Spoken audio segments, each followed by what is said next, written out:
this video, I'm cooking gourmet food for the most popular animals on the planet, and the longer you watch, the bigger and more dangerous the animals will get. All starting with this cute little rat. I spent 3 hours cutting and layering vegetables to make the perfect ratatouille. And if you think this meal's fancy, just wait until you see what I cooked for some of the other animals later in this video. Go ahead, buddy. Enjoy your 5-star meal. Oh, he's eating. Let's let him finish and go to our next animal. Next up, we're cooking for a squirrel, but not just any squirrel. Twiggy is a world-famous water skiing squirrel, and since my friend Mark is a huge fan of squirrels, I invited him to cook with me. It's wild, the water skiing squirrel has a tour bus. To be clear though, we're cooking for the squirrel, not cooking squirrel. I got all the stuff squirrels like. Beans, avocado they love, carrots. Wow, this is a meal. Their favorite is acorn squash. Really?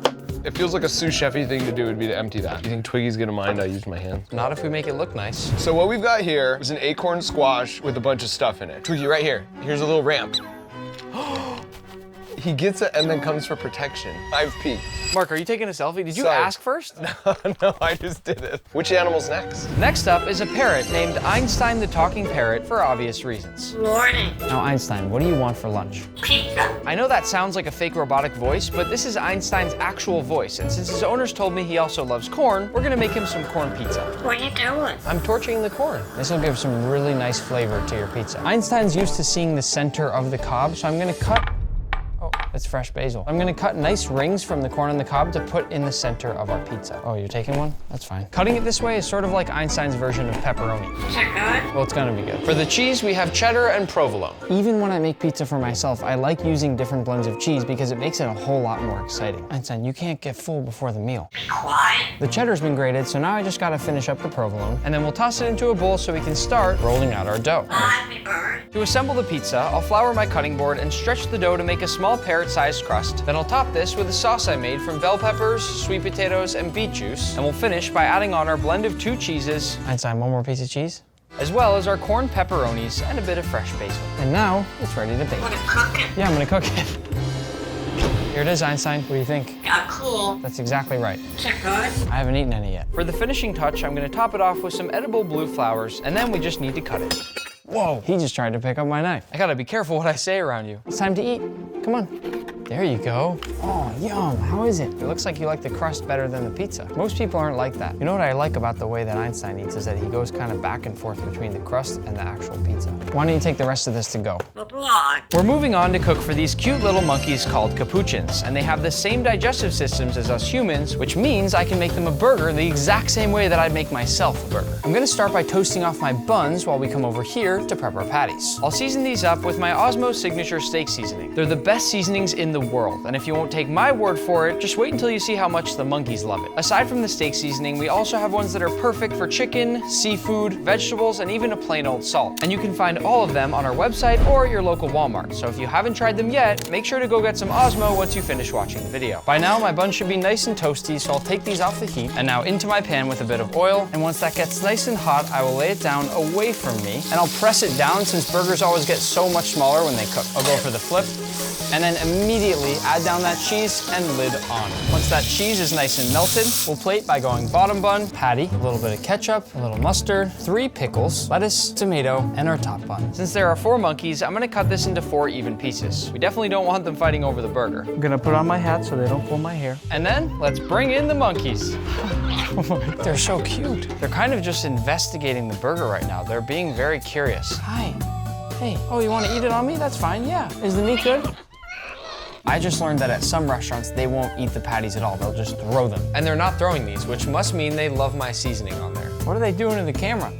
Don't pull off the microphone, guys. We need the microphone. He's rubbing mustard all over my camera. I think I need a new lens. You like the tomato? Want some bun? Yeah, here, have the bun. Want some of the beef?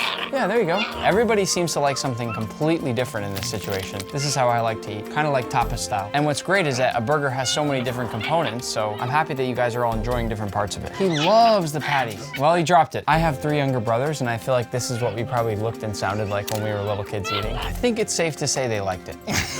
Let's go to the next segment. Our next animal is a dog, specifically my dog Pepper. I'm gonna cook her a simple dish that includes this beautiful filet mignon, as well as a side of sweet potato and green beans. ingredients. I'm going to begin by cutting the filet into small cubes since dogs are technically only supposed to have steak if it's well done. And I know, Pepper doesn't look like a well done type of girl. She probably doesn't even know what that means. But we need to be safe for Pepper. With our steak prep done, we can move on to our green beans. For these, I have this vision of them being all the exact same length, just like in a fancy restaurant. All I'm gonna do for this is lay out the nice long beans on my cutting board, then chop off the edges, and we've got perfectly even green beans. For the sweet potato, I'll start by peeling the entire thing to make it nice and smooth and luxurious for Pepper. And once our potato is nice and clean shaven, I'll cut out a few even and thin slices and then shave it down to make it look something like this. To cook, I'm gonna start by making the vegetables. I'll add the sweet potatoes as well as the green beans, and then cover them with a light amount of water because these are gonna butter poach. Now for the steak, I'll add some Osmo olive oil, and then in we go. The reason I cut it into cubes is so that everything is going to easily cook to well done. Pepper, you wanna test one? Oh, you didn't even chew it. Once that steak is done, I'll toss it onto a paper towel lined plate so it can drain off some of that excess oil. And by now, our vegetables should be done as well. This whole time, I've been heating up Pepper's plate in the oven, just like they do at a fancy restaurant. And to plate, I'll toss down the sweet potato, these delicious green beans, and of course, our steak. Bon appetit. Go ahead, Pepper. There she goes. I wondered what she would go for first, and it seems like she's very much going for just the steak. Eat the veggies. What? Seriously? I just butter poached green beans and sweet potatoes for you, and you're not even gonna try them? Our last animal from level 1 is the porcupine, and they love vegetables, but only if they're uncooked, so I'm gonna make them some veggie french fries. These porcupines eat pretty much the same thing every day, so mixing up the form and the texture of the food that they get is hopefully gonna be really exciting for them. Being completely honest, I'm a little scared for this one. I don't wanna get quilled, so my thought is if I cook them really good food, they won't quill me. Personally, knowing what they can and can't eat, I wouldn't wanna be a porcupine. I feel like I'd get kinda bored only having carrots and beets and vegetables every day, but I think they're gonna love the french fries. I've got my sweet potatoes and carrots, so the last thing I'll make fries with are these things called long beans. They're already basically in french fry form, so all I have to do with these is cut them into french fry length strips. And because this wasn't a very advanced recipe, plating is extra important. So I'll put the sweet potatoes down on one side, then I'll put the long beans in the middle, and I'll finish with my beautiful carrot fries. I wish I could oven bake these to get them nice and crispy, but this will have to do. I think the porcupines can sense that there's food on the way. I wanna get quilled. Guys, I have good food. Those quills are way longer than I thought they were. Yes, it's the same thing that it's made of from your nails. And it's so sharp. If they don't like the french fries, is there any chance they get mad? If they get mad, they would open up their quills and then they'll run backwards towards you and they will stab you with the quills. I guess we're going in. Guys, I brought food. French fries. Oh, yeah, okay. Hi, buddy. Look at this. They're running to their house for protection while they eat and then coming back out for seconds. This is a good sign. Well, they all seem happy. They love your food. No one's trying to quill you. Wait, everybody wants seconds. I can only give you so much. I'm sorry. Oh my gosh, a lemur. Does the lemur want some? Go ahead. Oh, whoa. This is my peak moment as a chef, just having a full crew of different animals enjoying my food. This is awkward because I have 3 left and I have 4 very hungry porcupines. I'm just gonna throw it and whoever gets it, gets it. Moving on to level 2, we'll start by cooking for a penguin. Actually, 3 penguins. What can I say? They're my favorite animal. And since penguins love fish, I thought, why not make them a poke bowl? We'll start by prepping some fresh vegetables. First, this cucumber, which I'm gonna cut into nice thin slices. Then this beautiful mango. Honestly, I'm not really sure if penguins like mango, but we're gonna find out in about 30 seconds. Some purple cabbage. I thought this would give a lot of great color. And last but not least, I thought I'd do an avocado, which I'll cut into nice thin slices like this and then fan it all out. Let's plate it quick since I know the penguins are hungry. I'll layer in all of our fresh ingredients to make it look as beautiful as I possibly can for our penguins. And I'll finish off with my nice stinky fish. This part might not look as gourmet, but trust me, the penguins are gonna love it. And now, the moment I've been waiting for my entire life. Bring out the penguins! No way. That might be the cutest thing I've ever seen in my life. Here come the other 2. Come on, guys. Your gourmet food is ready. Oh, they bumped into each other. Do you like fish? Hey, want some? Oh. Oh. Wow, he just swallowed it. This is awesome. What's the magic word? I forgot he can't talk. He's a penguin. You want some of the actual poke bowl?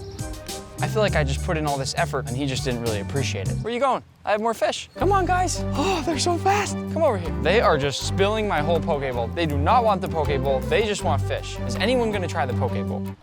If you guys won't try my poke bowl, can we at least do a slip and slide together?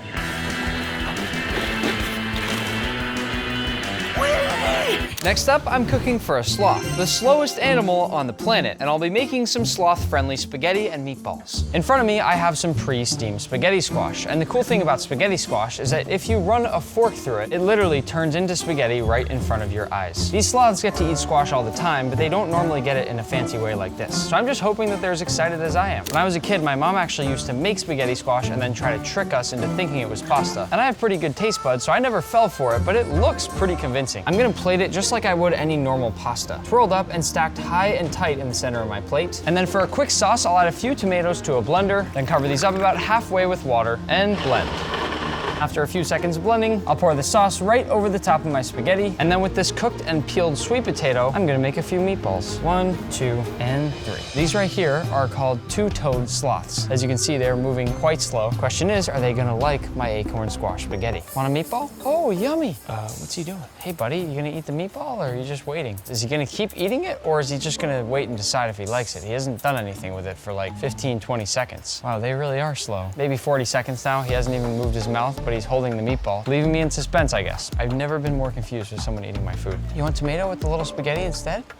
Here, yeah, spit that out. We can try to clear it up. Yeah, sure. Want a little tomato with some spaghetti? Yeah, there you go. I didn't know why you didn't just tell me sooner that you didn't like my meatballs. You could have just been eating the spaghetti the entire time. She is the messiest eater I've ever met. Oh, there you go. That's good. This is actually going really well now. Want a little bit more? Yum. She actually ate a pretty good amount of the pasta. No more. The animals are gonna start to get a lot bigger now, with the next one being the giant tortoise. Tortoises love vegetables, so I'll start by picking some fresh fruits and vegetables from this nearby garden, which I'm then gonna use to make some gourmet lettuce wraps. I'm actually in Malaysia right now, which means I have access to tons of very fresh fruits and veggies, just like this papaya here. With this, I'm gonna cut it into nice thin strips so I can toss them in my lettuce wraps. I'm also gonna use these red bell peppers. I love a good bell pepper. Then some fresh mango, this pumpkin. It's gonna be the crunchiest part of our lettuce wraps, which means I think it'll add some really nice texture. And last but not least, we're gonna do a few carrots. Now I said these were gonna be gourmet lettuce wraps, which means I'm also gonna add a little twist. If I very finely mince up corn and then some of this star fruit, as well as some fresh apple, it's gonna make sort of a sweet fruit salsa that I can add to each layer of lettuce, which I think will bring these lettuce wraps to a whole new level. To make the lettuce wraps, I'll be using what's called a mustard green. I'll spread down a bit of that salsa, and then a few red peppers, a bit of that sweet fresh mango, 1 carrot stick, papaya, and some pumpkin. We wanna wrap this up nice and tight, like a burrito, and to make sure it all holds together, I'll tie it up with the stem from our mustard leaf. How could you not want that if you're a tortoise? Whoa, look at that big guy right there. You want a lettuce wrap? Uh-oh, uh-oh, oh. Oh, they're not just slow walkers, they're slow eaters. Oh, baby, that was a big bite. Whoa, that's a huge tongue. It looks like he's trying to lick the plate clean, which is a really great sign. Oh, no, not the plate. I would call that a success. Next up, I'm cooking for a gorilla. I'm excited and nervous for this one at the same time. But since humans and gorillas share so much DNA, I have to put on gloves so I don't get any of them sick. I also have to put on this mask. Gotta be extra safe. I'm not actually gonna be cooking for the gorillas. Instead, I've got corn on the cob. And as you can see, I left the husks on. Why? Well, I recently saw this really cool video online of a gorilla eating corn on the cob, and it was peeling off the husks in the exact same way a human would do it. So I wanted to see it for myself. As you can see, there's a huge moat between us right now for safety, and I was told not to make any eye contact with the gorilla or he might see me as a threat and try to fight me. And yes, I know I'd probably win, but we don't want to risk it. There he is. Oh my gosh, he's scary. Corn on the cob? Oops. I'm gonna try to throw another to see if I can get it closer. Here you go, buddy. Oh, he looks really mad that I just messed up those throws, doesn't he? I think he's actually really upset at me right now. I feel like I really let him down. I'm trying, I'm doing my best. It's so amazing to watch him eat these. He's so good at peeling it. I used to do this for my grandma all the time. She'd make me remove the corn on the cob husks for her before she cooked. Wow. He's just eating it the long way. I can't believe this. He's sitting just like a human. This is how I eat corn on the cob. I know I didn't really cook anything for this gorilla, but I think he's really enjoying his corn on the cob. And funny enough, I also prefer my corn on the cob uncooked, so me and this gorilla seem to have something in common. Before we move to the next animal, I need to do one perfect toss to the gorilla. This is a big moment right here. I feel like he's getting mad again that I'm taking too long. Okay, I'm gonna throw this. Ready? Oh, nice catch.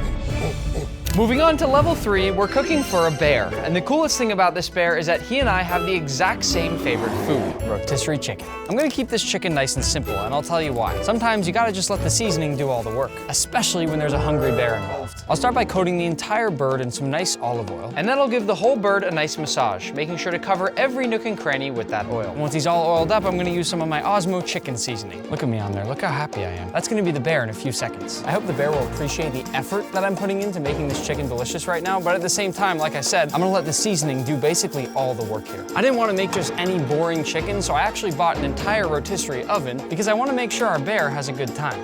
Now with a little movie magic, our rotisserie chicken is done. I wasn't gonna make you guys wait. Oh my gosh, he is huge. Look at him. This is Tag. He's an 1,000-pound Kodiak bear, and as you know, I've made him a rotisserie chicken, but first I'm gonna feed him this cookie right out of my mouth.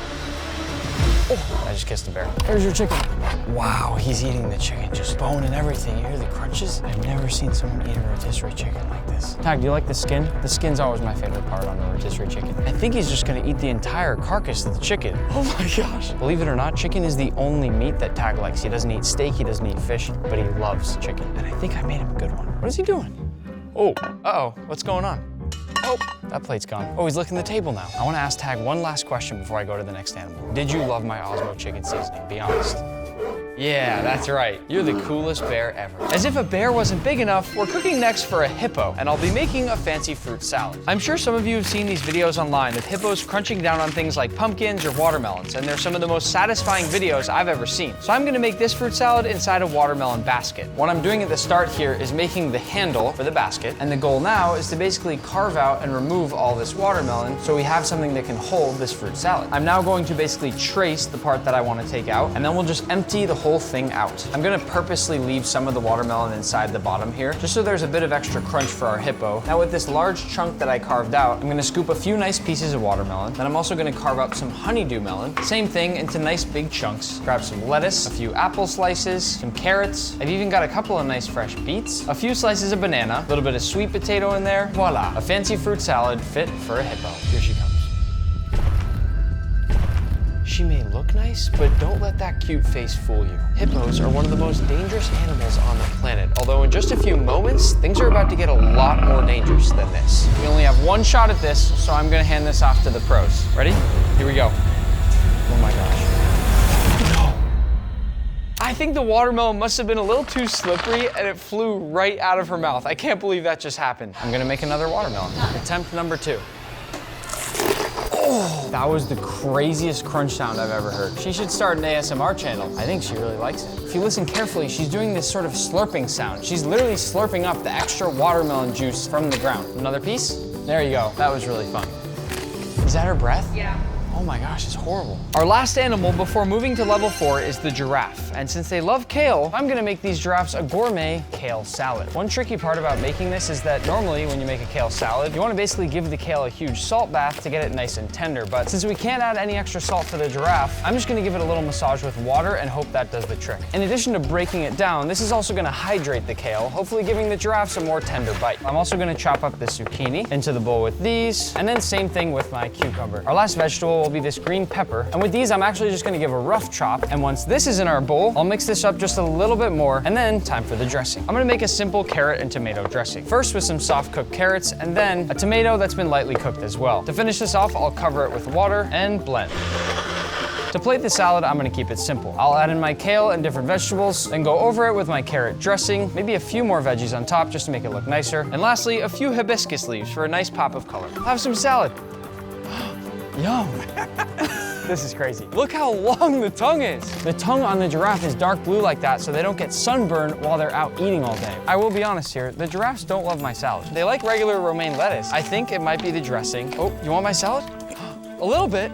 Oh, he just spit it right out. That was so rude. I'm gonna try to hide some of my salad in one of the big lettuce leaves here. Hey, seriously? Wow, you guys are tough food critics. They're leaving. I think they're full. At least they ate something. Moving up to level 4, we'll cook now for a rhino, which I've always loved since they look exactly like modern day dinosaurs. Also, this rhino happens to be at Disney's Animal Kingdom, which means I have a great excuse to go do some rides after. Rhinos are basically lawnmowers. They don't eat anything too exciting. It's mostly things like hay and grass, so we're gonna have to get creative here. And that's why I've got a few different types of hay. This one here is called alfalfa hay. It's extremely sweet, and to the rhino, it's almost sort of like eating a chocolate cake. cake. This other one here is called Timothy hay. This one's gonna be a bit more on the lighter side and give both some sweet and savory flavors to the dish. I've also got some dried beet pulp for texture. And if the hay is our salad, you can think of these as the croutons. It's filled with corn, molasses, and a few other things. To build the dish, I'm gonna go down with one layer of hay, and then what I'll do is grab some of the other hay and start to layer these two between each other. Really all I'm doing here is just building layers of flavor. And then I'll start to mix in some of these croutons. Last but not least, I'll go over with a nice even sprinkle of that beet pulp, and the dish is complete. Are the rhinos used to people plating their food like this? Not something that we do on a regular basis. Oh boy, here we go.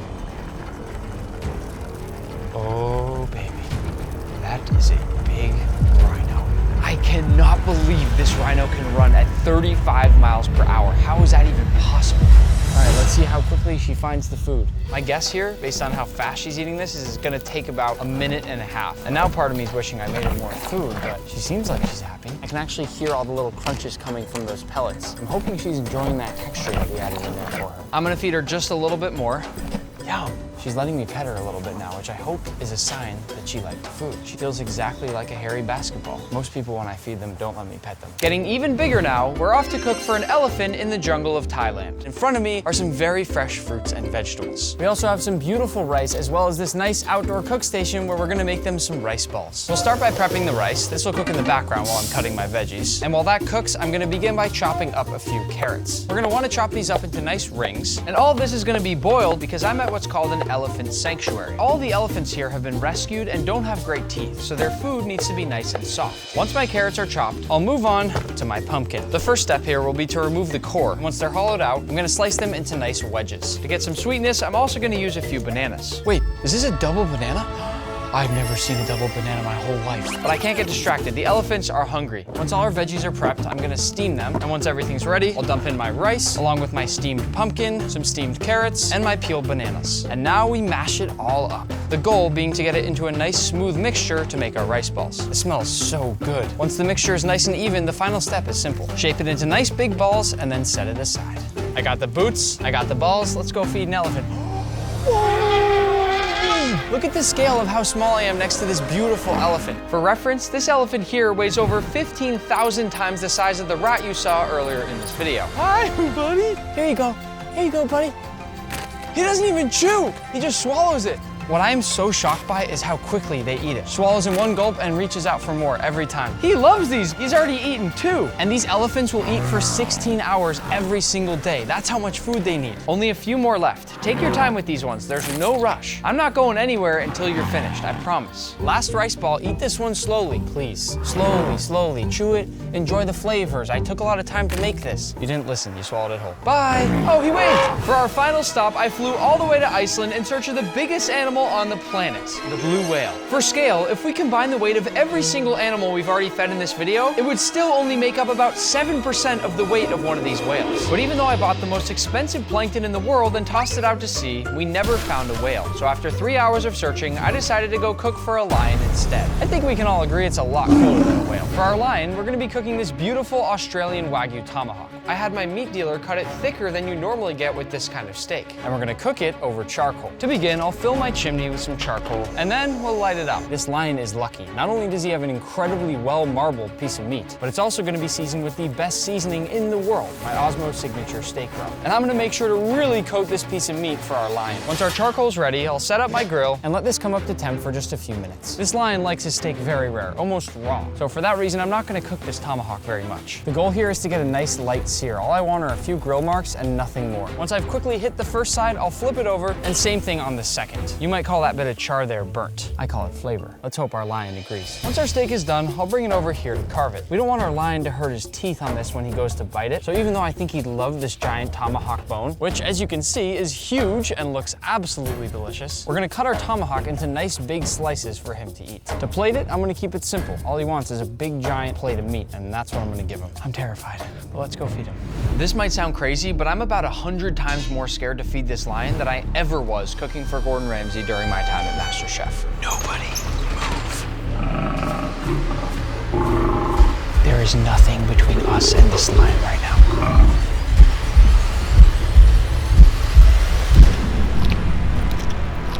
I'm gonna whisper so he eats the steak and not me, but this was the craziest video I've ever done. I just want to thank all of you watching and remind you to go subscribe and turn on those notifications so you never miss a video. Because if you thought this one was good, just wait until you see the next one. Man, I probably should have cooked this lion a bigger steak.